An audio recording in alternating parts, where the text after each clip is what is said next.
Álvaro, muchísimas gracias. En realidad, siempre hay estos lugares comunes de que es un placer, es un honor, pero realmente para mí estar con ustedes es un gran privilegio, un gusto, un placer. Álvaro, desde la pasada sesión que ustedes tuvieron, me ha venido conversando de HIGAP. Conocí a algunos de ustedes en el evento de CLAD en Quito el año pasado. Así es que lo programamos y aquí estamos, con mucho cariño, con mucho gusto. Y quiero compartir con ustedes algunas reflexiones del trabajo que nosotros hacemos en la CEPAL, en el ILPES, pero sobre todo con... Estoy un poco resfriado, entonces les voy a pedir disculpas que de repente tengo que aclararme la voz y tomar un poco de agua. Quiero encaminar mi presentación alrededor de dos elementos, uno de los cuales acaba de suceder, es decir, el acuerdo sobre la Agenda 2030 para el Desarrollo Sostenible, y el otro, quiero llevarlos en esta conversación a ver si los convenzo acerca de la importancia que tiene ya la inversión pública para la implementación de esta Agenda 2030 para el Desarrollo Sostenible. Para ello voy a tratar tres grandes puntos. Quiero referirme primero a lo que estamos viviendo en este momento y lo que significa esta Agenda de Desarrollo Sostenible, que claramente nos lleva a largo plazo, en un momento en el que estamos viviendo para resolver una crisis en todo el mundo y en particular en Iberoamérica. Quiero también llevarlos a partir de ahí a dar algunos elementos sobre la dinámica de la inversión en general, la inversión pública en particular, y hablar no solo del monto, de la cantidad de inversión que requerimos para el desarrollo, sino muy especialmente de su calidad. Y quiero proponerles una noción de lo que en el marco de esta Agenda 2030, en mi opinión, debe ser la calidad. Y bueno, terminaremos con unas conclusiones, ¿no? Entonces, lo primero es que, bueno, seguramente ya todo el mundo debe saber que en estos últimos días se acordó algo que de hecho ya estaba preliminarmente acordado, pero era importante marcar el hito en un momento determinado, cuando estaban los jefes de Estado en la Asamblea General de las Naciones Unidas, y ya tiene título en español, porque originalmente el documento se publicó en inglés y yo tenía la duda de si lo iban a traducir en infinitivo o en gerundio. Y lo tradujeron, como ustedes lo ven en la pantalla: transformar nuestro mundo, la Agenda 2030 para el desarrollo sostenible. Ese es el sitio donde ustedes la pueden ver. Yo creo que eso, todos los que estamos interesados en el desarrollo tenemos que leerlo. Ha habido muchísima discusión desde hace mucho tiempo, meses, años, respecto de cómo se generó esta agenda, opiniones muy críticas sobre la gran cantidad y diversidad de objetivos, metas e indicadores, pero esa es la agenda que tenemos hoy para el desarrollo del mundo.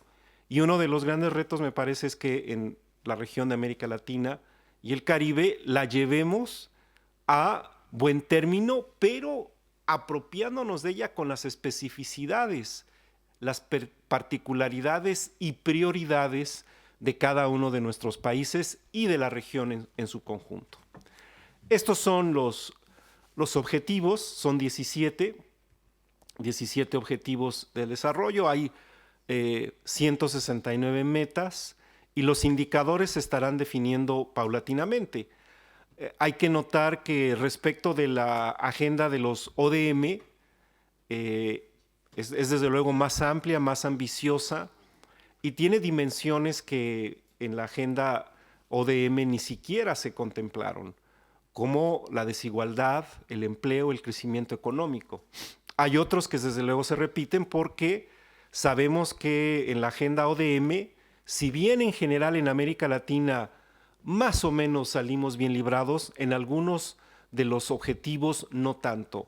Hay un documento que publicó la CEPAL, lo pueden encontrar en la página web, una cosa muy ilustrativa de cómo avanzó la región en los ODM. Hay algunos sobre los que habrá que mantener la insistencia, muchos que tienen que ver con indicadores de género, salud infantil, salud materna, mortalidad infantil. Avanzamos bastante en la reducción de la pobreza y de la pobreza extrema, y hoy estamos en un momento en donde parece que cuesta mucho más trabajo reducir la pobreza y la pobreza extrema. Llevamos prácticamente 5 años sin reducciones significativas en la pobreza ni en la pobreza extrema, ni tampoco en la desigualdad. Hablamos en términos generales de América Latina y el Caribe, pero también quiero notar que es una región en donde hay mucha heterogeneidad. Hay países que han avanzado mejor, otros que han retrocedido. En general yo les voy a estar hablando de promedios, pero toman en cuenta que hay heterogeneidad. Nosotros hemos hecho un ejercicio en la CEPAL, en el ILPES. Por cierto, el ILPES, debía haberlo dicho quizás para empezar, es el instituto, bueno, lo dijo Álvaro, pero tal vez ustedes no sepan que este instituto fue creado en el año 62 por Raúl Prebisch, uno de nuestros próceres cepalinos. Y la idea de Prebisch, yo creo que era y sigue siendo muy buena, era contribuir a la formación de cuadros en nuestros gobiernos en las materias de gestión pública y de planificación. En su momento, el ILPES era la única escuela de formación de profesionales de esa burocracia que en América Latina pretendía formarse y desarrollarse. Hoy hay muchos lugares en donde se ofrece esa formación. Las mismas universidades han desarrollado programas para la formación de funcionarios o la capacitación, desarrollo de capacidades, pero esa era la función original del ILPES, lo sigue siendo. Y en el caso de la Agenda 2030, a nosotros nos parece que una labor fundamental tiene que ver con el trabajo con los gobiernos para apoyar la implementación y la materialización de esa agenda. Eso es un trabajo que además el secretario general de las Naciones Unidas le ha encargado a las comisiones económicas regionales. La CEPAL es la de América Latina y el Caribe, pero está la de Europa, la de Medio Oriente, África, y en Asia hay 2. Entonces, ese es un trabajo en el cual nosotros estaremos involucrados en los próximos 15 años. Y para nuestro continente hemos pensado que un hilo conductor para desarrollar esa actividad con los gobiernos lo vincularíamos con la reducción de las brechas del desarrollo. Que a grandes rasgos, bueno, ustedes saben que la CEPAL en los últimos años ha venido insistiendo en la importancia de reducir la desigualdad. La desigualdad que se expresa de muy diversas maneras. La forma más obvia es la desigualdad de los ingresos, es la que normalmente se mide a través del coeficiente de Gini, pero hay muchas otras formas de aproximarse a la medición de la desigualdad en el terreno del crecimiento económico, la brecha productiva, en el territorio, en el mercado de trabajo, la brecha social, que es sobre todo las diferencias de ingresos, la brecha de género, la brecha de sostenibilidad ambiental y lo que a mi juicio quizás es, eso es una opinión personal, la brecha de todas las brechas, que es la brecha fiscal. En mi opinión, si en América Latina y el Caribe fuéramos capaces de avanzar en la reducción de esa brecha fiscal, muchas de las otras podrían avanzar mucho más rápido. Nosotros hemos hecho un ejercicio, creo que no lo traigo acá, pero se los cuento rápidamente. Cuando ustedes calculan el coeficiente de Gini antes de la intervención del Estado, es decir, antes de transferencias e impuestos, no es muy diferente entre los países, por ejemplo, de la OECD y los países de América Latina. Es ligeramente menor la desigualdad en los países más desarrollados. Ustedes hacen el cálculo después de la intervención del Estado, es decir, después de generar transferencias y cobrar impuestos, y la diferencia es enorme. Es decir, en el caso de los países de la OECD, el Gini se reduce significativamente, mientras en el caso de América Latina y el Caribe, la reducción es marginal. Es decir, tenemos estados que no están haciendo bien su labor. Hablamos de una ecuación Estado-Mercado-Sociedad que es disfuncional al desarrollo. Y en mi opinión, cuando seamos capaces de intervenir fructíferamente, virtuosamente, para redistribuir mejor los frutos del crecimiento y de la riqueza, podremos abordar de mejor manera las otras brechas. En el ILPES hemos desarrollado hoy, en estas últimas semanas, una encuesta. Tenemos ya más de 1000 respuestas para examinar cómo se vislumbra la evolución de estas brechas del desarrollo.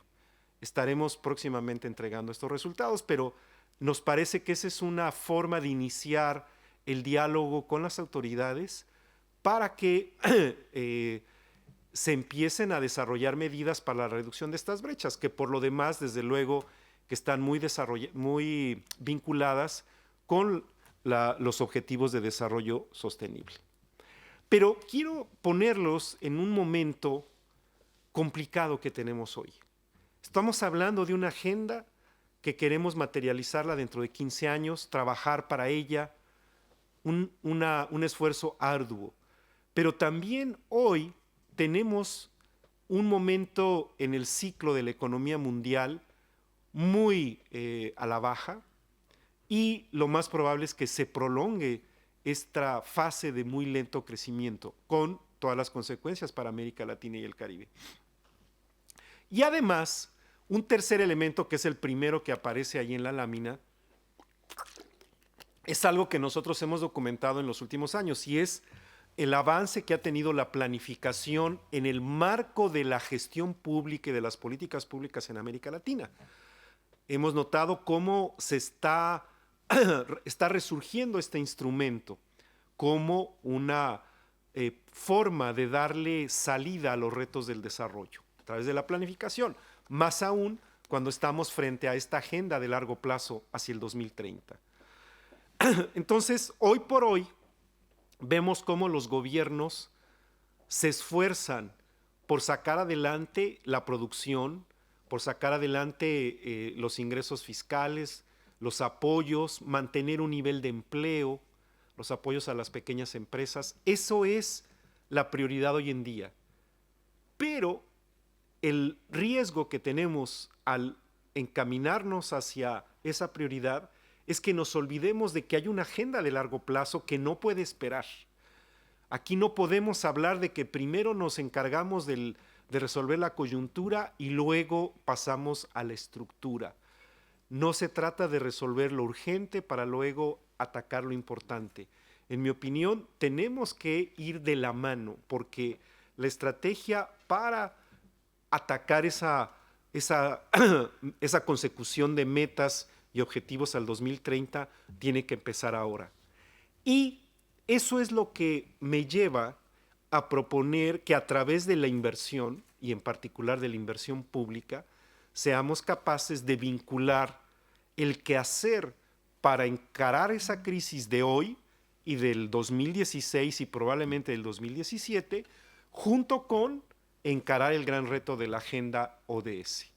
Porque si estuviéramos hablando de que hoy ya para el 2016 se vislumbrara un escenario sustancialmente mejor, sería una situación distinta. Pero creo que todo apunta a que de aquí al 2017, cuando menos, seguiremos con una economía mundial muy a la baja y por lo tanto también con una América Latina sufriendo los efectos de esa baja en la actividad y el comercio mundiales. Entonces, más vale que de una vez nos pongamos las pilas. El momento es ahora. Y estamos justamente a una semana que se acaba de lanzar la Agenda para el Desarrollo Sostenible al 2030. Entonces, la inversión es fundamental. Entonces, aquí quiero hablar un poco de los montos, de la magnitud de la inversión, pero también de lo que nos hace mucha falta en América Latina, es decir, mejorar su calidad. especialmente en materia de infraestructura. Primero, la evidencia. Esto a mí me parece que nos dice mucho respecto del atraso que hemos sufrido en cuanto al monto de la inversión pública y, bueno, en general agregada. Ahorita todavía no entro a la inversión pública. Esta es la inversión agregada o la formación bruta de capital fijo en una perspectiva de 60 años, del 50 del siglo pasado, de 1950 al 2013-14. Normalmente los economistas asocian un coeficiente de la inversión respecto del producto que debería de andar en torno al 25% como el necesario para sostener un crecimiento de alrededor de un 5% del PIB. Ese coeficiente casi lo alcanzó América Latina, que es lo que ustedes ven en las barras azules, en los años 70. Vean ustedes, bordamos ese 25%, el promedio fue 23.1. A partir de entonces, y sobre todo a raíz de la crisis de la deuda de la década de los 80, la inversión cayó. Normalmente la inversión es la variable de ajuste en las crisis. Es lo que primero se recorta. Y bueno, ustedes en España lo han visto a raíz y en otros países de Europa a raíz de la crisis del 2008-2009. Sobre todo la inversión pública, muchas veces en desarrollo social. Bueno, en América Latina pasó exactamente eso en la crisis de los 80 y no nos hemos recuperado. Hoy la inversión agregada como porcentaje del PIB promedia alrededor de un 21.6%. Y junto con eso, lo que hay que notar es cómo la inversión como porcentaje del PIB en países de Asia Oriental fue creciendo a lo largo de estas últimas 6 décadas, partiendo de un coeficiente muy similar al que tenía América Latina a principios de los años 50. Y hoy la inversión como porcentaje del producto en aquellos países supera el 40%. Pues así de fácil podemos explicar, desde luego que es mucho más complejo, pero esta es una de las razones fundamentales de por qué Japón, China, Corea, Taiwán, Singapur, etcétera, crecen como crecen y por qué América Latina crece como crece. Un elemento fundamental es la inversión. Y vean ustedes que en la línea verde hay caídas de repente de ese coeficiente, pero se recupera. Por ejemplo, en el periodo más reciente, a finales de los años 90, a principios de los 2000, se recordarán la crisis coreana. Ahí hubo una caída de la tasa de inversión. Y lo mismo en el 2008-2009. Pero la trayectoria, si ustedes trazaran una línea recta que representara la trayectoria que ha seguido la inversión como porcentaje del PIB en los países de Asia, es claramente ascendente, mientras que en el caso de América Latina nos hemos quedado atrás.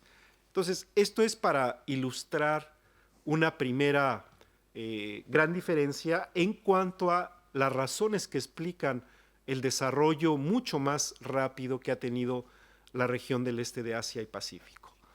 Ahora, veamos un poco más dentro de la inversión, qué pasa con la inversión pública y la inversión agregada y en relación al PIB. Aquí lo que tengo graficado es la tasa de crecimiento, o para ser más correcto, de variación anual, porque a veces no crece la inversión, de la inversión total, que es la línea verde, la inversión pública, que es la roja, y el Producto Interno Bruto, que es la azul. Lo primero que hay que notar es la tremenda prociclidad que tiene la inversión en general y la pública más aún. Entre los economistas, esto quiere decir que acentúa el ciclo económico la inversión.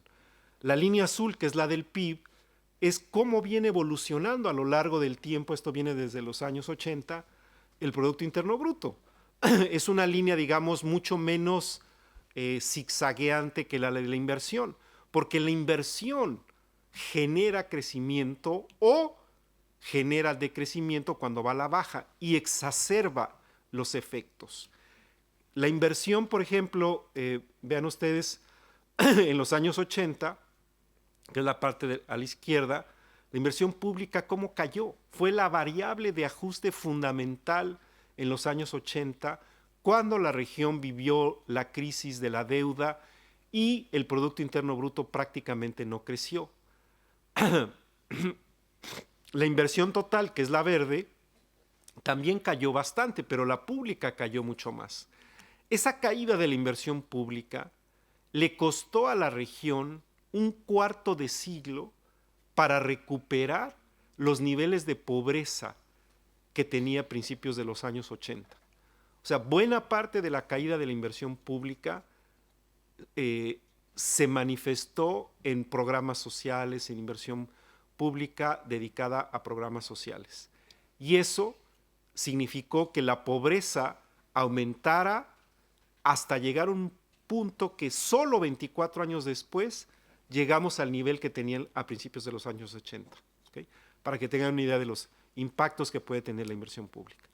Entonces, posteriormente, ya en décadas más cercanas, en los 90 y en los 2000, los movimientos ya no han sido tan pronunciados y de hecho quisiera retomar la última parte a partir de mediados de los años 2000, cuando la inversión pública en promedio en América Latina se ha recuperado bastante. Pero eso ha sido en algunos países, no en todos. Como les decía al principio, estamos aquí hablando de promedios y muchas veces esos promedios ocultan grandes variaciones. Perú, Brasil, Argentina, Chile, Ecuador, son países que del 2004-2005 a la fecha han elevado significativamente la inversión y la verdad es que se nota, sobre todo la inversión en infraestructura. Ha habido una mejora muy importante en las condiciones de bienestar en estos países debida a esta recuperación de la inversión pública, que también ha sido acompañada por la inversión privada. Estamos hoy en una encrucijada, vean ustedes la última parte donde hay una caída, que fue la que se sufrió en 2009 a producto de la crisis de las hipotecas, después viene una recuperación, pero hoy, como veíamos, estamos viviendo un momento de encrucijada para América Latina con mucha incertidumbre. Y el punto que yo hago es la necesidad de mantener la prioridad de esa inversión pública.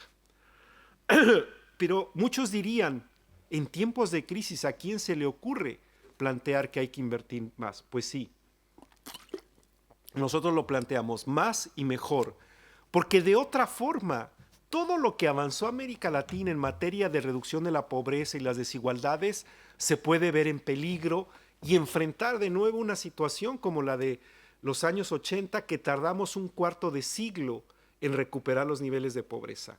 La región ha avanzado mucho, le falta mucho, pero hay que reconocer que ha habido una disminución muy importante de la pobreza y la pobreza extrema. Y una de las metas que se plantea la Agenda 2030 es la erradicación total de la pobreza extrema. No podemos darnos el lujo de no mantener ese paso y la inversión pública es fundamental para ello. Hay que buscar lo que la tendencia dominante nos dice, hay que desecharlo. La tendencia dominante nos dice que la inversión pública compite con la inversión privada. Nosotros planteamos que pueden complementarse virtuosamente inversión pública y privada. Hay mecanismos de asociación, entre ellas las alianzas público-privadas. Hay que también buscar que la inversión extranjera directa, que también hoy está a la baja, sea un elemento renovador de la economía, pero también con objetivos de desarrollo social. Hay que redefinir las prioridades de la inversión con una participación ciudadana, que es también otra de las grandes características que hemos visto en la definición de la Agenda de Desarrollo Sostenible. A diferencia de la Agenda ODM, la 2030 ha tenido una participación mucho mayor de la ciudadanía. Hagamos que esa ciudadanía participe también en las decisiones de inversión pública que son para el beneficio de esa ciudadanía. Y en ese sentido hay que cuidar que la calidad de la inversión importa. No es solo invertir montos importantes, sino también cuidar la calidad. Pero ¿de qué estamos hablando cuando hablamos de calidad? En mi opinión, la calidad de la inversión queda definida por su grado de contribución al desarrollo sostenible, incluyente o inclusivo, con igualdad.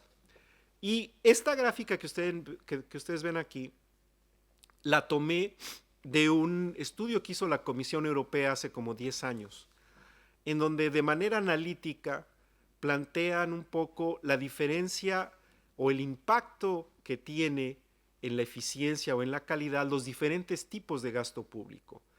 Lo explico de manera muy sencilla. En el eje de las X ustedes tienen el coeficiente de inversión pública o consumo público, o si quieren en general el gasto público respecto del PIB. Y en el eje de las Y, una medición de la eficiencia o de la calidad aproximada por su contribución al desarrollo sostenible, inclusivo con igualdad. Entonces, por un lado, en primer lugar, veamos el consumo público, que es la primera curva que aparece. En un principio, el incremento de ese consumo público como porcentaje del producto genera eficiencia, claro que sí. Tenemos que pagarle. Consumo público es fundamentalmente el gasto que se dedica a los funcionarios, a la burocracia gubernamental. Eso es el 90% del consumo público aproximadamente. Llega un momento pronto que ese coeficiente, si sigue creciendo, va a generar ineficiencia y va a aportar cada vez menos a ese crecimiento, a ese desarrollo con calidad. Lo mismo pasa con el gasto social. El gasto social, por supuesto, que también es un elemento fundamental para el desarrollo sostenible, pero no podemos mantener perennemente ese gasto social. Tenemos que llegar a estadios en los que el sistema, la economía funcionen y la necesidad de subsidios sea menor. Es la línea roja. Y llegamos a el caso de la formación de capital físico y humano, que en mi opinión es la que más genera una contribución al desarrollo sostenible, la que puede incrementar su coeficiente respecto al PIB y mantener una contribución positiva a ese desarrollo sostenible. En contraste, la línea que parte y siempre desciende, la azul claro, es el pago de intereses. Claro, a nadie nos gusta pagar intereses, son el pago de intereses de la deuda, que queremos pensar que esa deuda que se adquirió sirvió para invertir productivamente, pero el pago de intereses per se solo nos genera, digamos, efectos negativos o no contribuye al desarrollo sostenible inclusivo con igualdad. Entonces, es una forma de aproximarse analíticamente, aunque esto desde luego que habría que ponerle cifras, pero a mí me parece que nos muestra cómo cómo podemos aproximarnos a una medición de esa calidad del gasto público con una forma de medirlo a partir de su contribución al desarrollo sostenible, inclusivo y con igualdad. También tiene que alinearse con objetivos de largo plazo. No puede ser solo para obras de infraestructura que quedan inconclusas muchas veces porque hubo cambio de administración. Tenemos que buscar la forma de hacer presentes las políticas de Estado. Y también como resultado de un proceso participativo con la ciudadanía que cada vez demanda más tanto en los procesos de decisión de las inversiones, pero también en el seguimiento de su implementación. Y ahorita les voy a mostrar un ejemplo. Desde luego que los análisis y los estudios técnicos, lamentablemente tenemos muchos ejemplos de cómo grandes obras de infraestructura obedecieron al momento político o a la decisión política sin que hubiera un análisis de las implicaciones sociales, económicas, ni nada por el estilo. Por eso es muy importante. Desde luego que lo político importa, pero también la evaluación económica y social. Y necesitamos también montos adecuados de recursos financieros. Muchas veces nuestras bancas de desarrollo son muy débiles. En América Latina, en el periodo neoliberal, prácticamente en muchos países desapareció la banca de desarrollo. Ahora se están recuperando en algunos países y tenemos ya también el Banco de Desarrollo de América Latina, que es la CAF. Incluso el BNDES de Brasil también está prestando a otros países, ¿no? Ahora, ¿cómo atender? ¿Perdón? Ya voy a terminar. Ya voy a terminar. Eh, bueno, quiero meterme un poco a un par de opiniones del Fondo Monetario Internacional que me parece, bueno, a veces uno se enfrenta al fondo, pero cuando el fondo hace cosas que, en mi opinión, son muy valiosas, hay que rescatarlas. Este es un estudio, mejor dicho, es el IMF World Economic Outlook del octubre del 2014, y en su capítulo 3, no sé si alguno de ustedes lo leyó, en donde se preguntan si es el tiempo para un empuje de la infraestructura.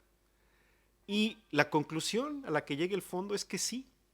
Y uno de los argumentos, bueno, lo dejé en inglés para que ustedes lo vean, no lo voy a leer, pero uno de los argumentos que está ahí subrayado, yo lo subrayé, es que hay espacio para endeudarse.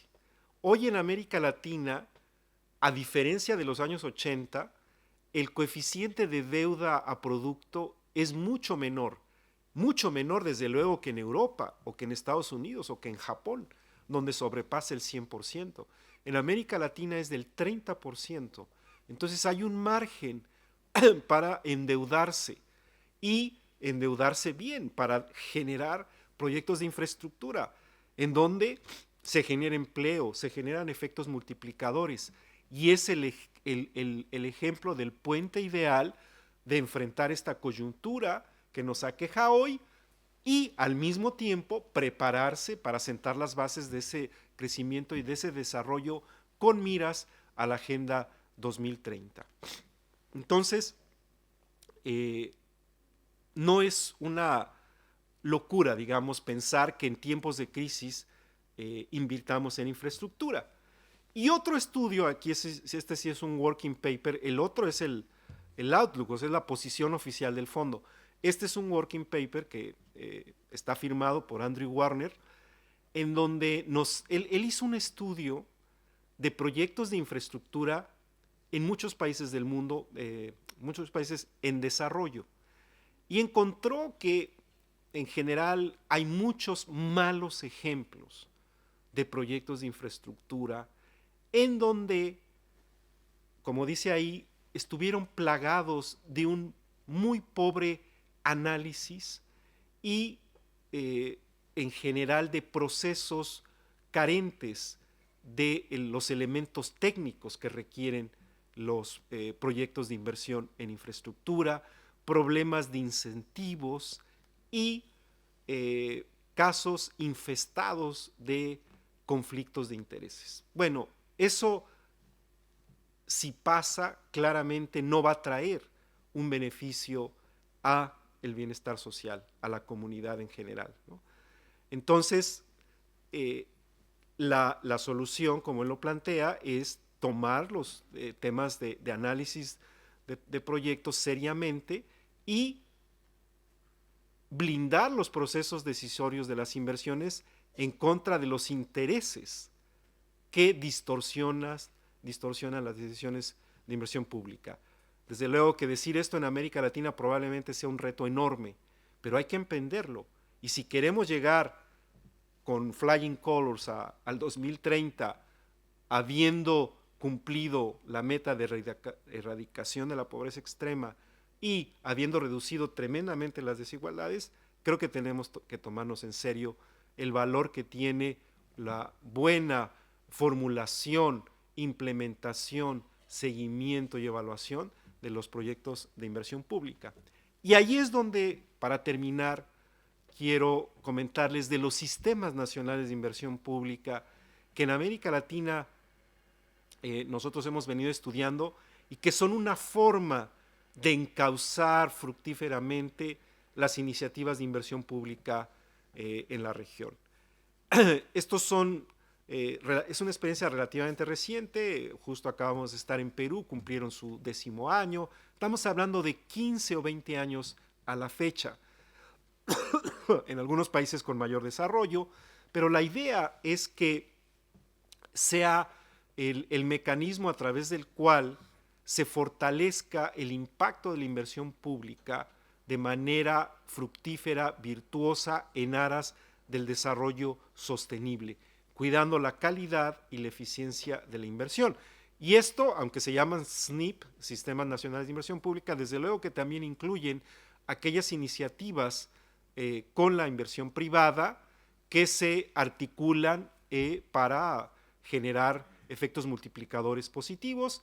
Normalmente hay un marco institucional y legal del que parten, tienen todo un esquema de metodologías de evaluación de proyectos y también se encargan de ofrecer capacitación a los funcionarios de gobierno que están involucrados en las tareas de diseño, ejecución y evaluación de proyectos de inversión pública. Y queríamos mostrarle un par de ejemplos de cómo a través de los portales que han desarrollado algunos de estos sistemas de inversión pública, es factible propiciar la participación ciudadana como una forma también de control social, de encauzar de la mejor forma posible las inversiones. Entonces, en Panamá es un ejemplo, ustedes pueden a través de la página web del Ministerio de Finanzas de Panamá, o en el caso de Bolivia es el Ministerio de Planificación, localizar en dónde se están ejecutando los proyectos, algunos de los cuales fueron resultado de un diálogo, de una consulta ciudadana. Ya en su fase de ejecución, ustedes pueden darle seguimiento, ver en qué se están gastando los recursos, cuál es el porcentaje de cumplimiento que se está siguiendo respecto de las fechas comprometidas. Y lo mismo en el caso de Chile. Incluso en el caso de Chile, que lo lleva el Ministerio de Desarrollo Social, ustedes pueden tener un diálogo con el área de la dirección del sistema de inversión pública para opinar y preguntar. Y el gobierno tiene la obligación de contestarles sobre, qué sé yo, si ustedes van físicamente y ven que lo que está sucediendo en la construcción de una presa o de un aeropuerto no corresponde a lo que el gobierno está informando en su página web, ustedes lo pueden denunciar. Entonces, esto me parece que es una forma en la que la ciudadanía puede ejercer un control social que antes no era posible realizar. Termino. Queremos un desarrollo con igualdad, incluyente y sostenible. Y esto requiere mayor volumen, sostenibilidad y mejor calidad de la inversión, tanto pública como privada. La Agenda 2030 de Desarrollo Sostenible a mí me parece que puede ser el gran norte, un gran sujeto para orientar un ciclo amplio de inversión de calidad en la región.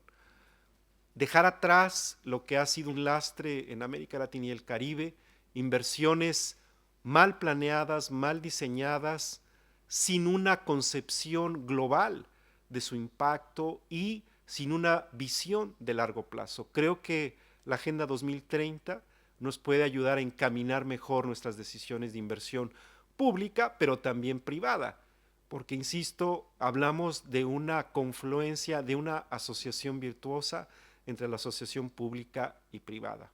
Y para ello, los sistemas nacionales de inversión pública cumplen un papel muy importante, porque justamente su principal objetivo es promover la calidad y la eficiencia de la inversión, pero además con un ingrediente que está siendo cada vez más relevante, que es la participación ciudadana, que propicie la transparencia y la rendición de cuentas. Y ya a estas alturas Casi no me sale la voz. Álvaro, con esto terminamos y muy atento a cualquier consulta que ustedes puedan tener.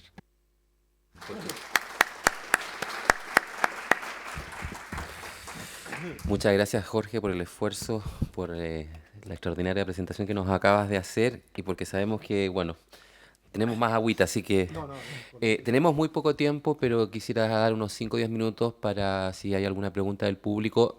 Por favor, de verdad, breves. Yo sé que pueden haber muchas cosas, pero después vamos a poder tener ahí en el café antes de... A ver, si me ayudan. César, por acá están los micrófonos, creo, ahí, en esa mesita de allá. Acá hay una, voy a numerarlos para que 1, 2, 3, 4, ¿sí? César, por acá primero que estaba aquí.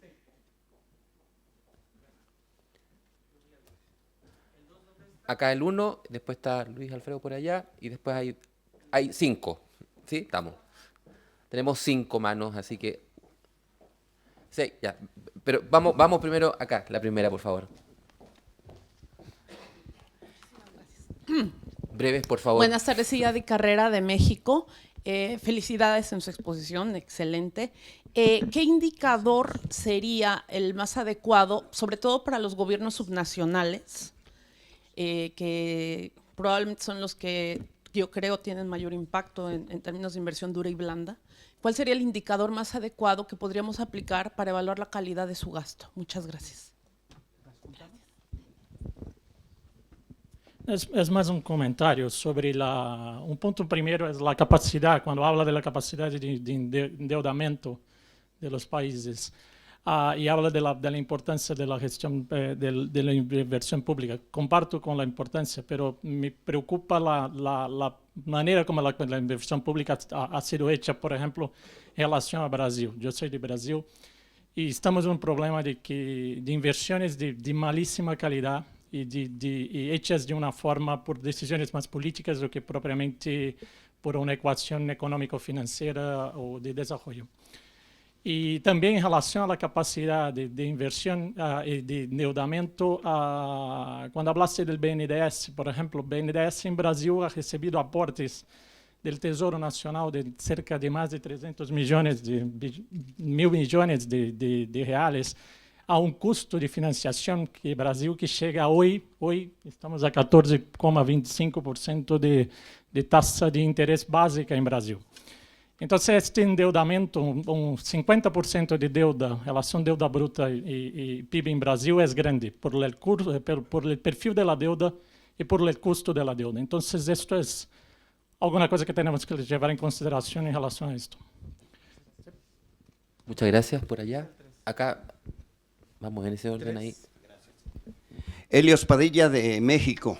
Celebro mucho esta intervención de CEPAL porque exactamente hace un año nosotros en el congreso aquí de GIAP presentamos un trabajo donde hablábamos cuál era el papel de la inversión pública en economías emergentes. Y el hecho es que históricamente está comprobado. La economía mexicana tuvo crecimientos en el periodo del desarrollo estabilizador entre 6 y 8% del PIB anual, dirigidos por Antonio Ortiz Mena, secretario de Hacienda, en el que se promovió la inversión pública como eje fundamental del crecimiento y del desarrollo en la economía mexicana.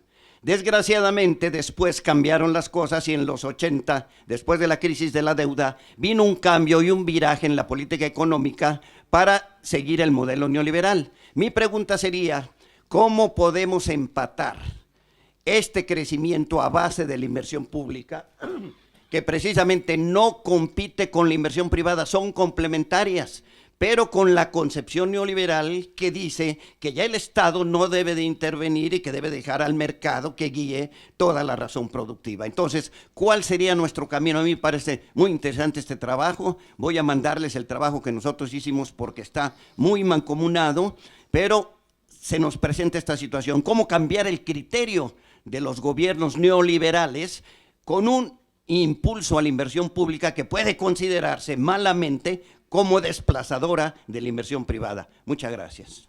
Para las que quedan, por favor, de verdad, brevedad. Si quieren las juntamos todas y respondemos de uno. Sí. Es que ahí habían dos manos más y con eso le damos la palabra a Jorge. Breves, por favor. Carlos Cepeda, de la Universidad de Warwick en Inglaterra, salvadoreño. Dos comentarios.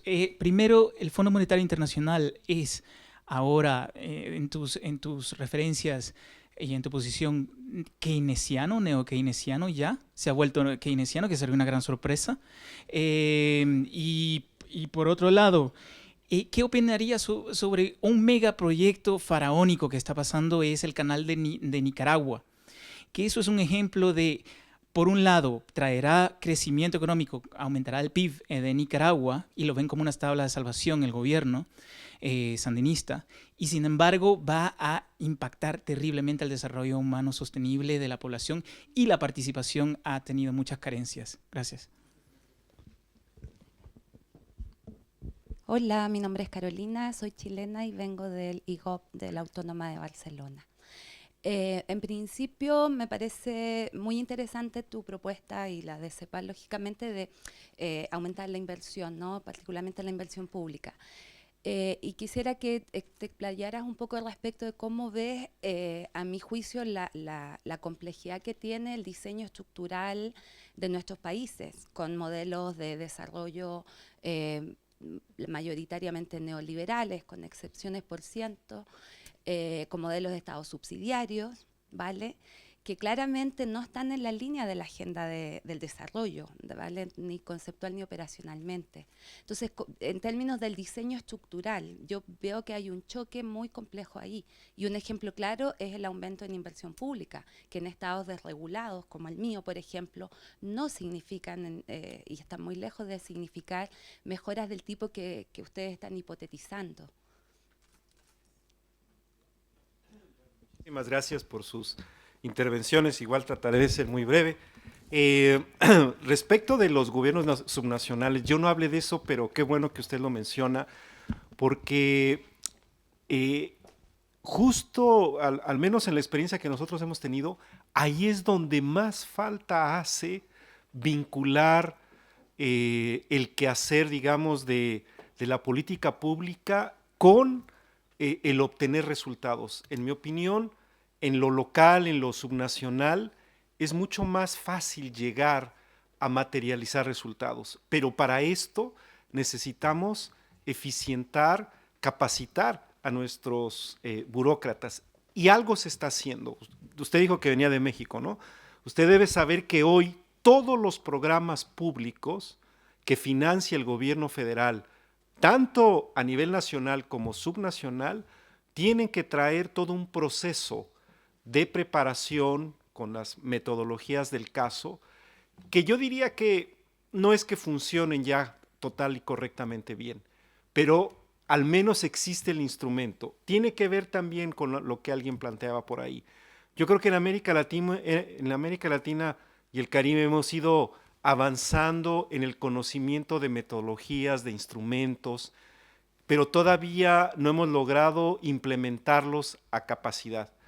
En el caso de los gobiernos subnacionales, lamentablemente también la forma de cuidar la eficiencia del gasto no ha sido la mejor, ¿no? Podemos tener en un momento dado un proceso correcto de el diseño de la metodología para el gasto y la inversión pública, pero si a la hora de ejecutarlo hay discrecionalidad, que es lo que sucede, pues ahí cualquier excelente preparación se va al fondo. Entonces hay una dimensión de transparencia y, por qué no decirlo, de corrupción que nos afecta en muchos casos, a pesar de que tengamos metodologías y procesos correctos para nuestras decisiones de inversión. Gracias por la reflexión de Brasil. Por supuesto, yo mencioné a BNDES, no quise meterme desde luego, pero estoy consciente de lo que le cuesta al gobierno financiar proyectos de infraestructura. Estoy consciente también del problema en el cual se encuentra Brasil, pero digamos quiero dejar el argumento en la parte, digamos, conceptual, analítica, de que necesitamos bancos de desarrollo para financiar proyectos de inversión, ¿verdad? Respecto del papel de la inversión pública en México, Elliot dijo que se llamaba usted. Sí, me gustaría mucho ver su estudio porque nosotros compartimos esa noción de que la inversión pública es una variable fundamental para el crecimiento, para el desarrollo, especialmente cuando la materializamos en obras de infraestructura, que todo mundo está claro que la infraestructura es fundamental para el desarrollo. Después viene esa discusión, ustedes la tienen aquí en España, con todo el desarrollo de infraestructura que tuvieron durante tanto tiempo y que hoy es motivo de discusión. Algunos dicen que se les pasó la mano, etcétera, ¿no?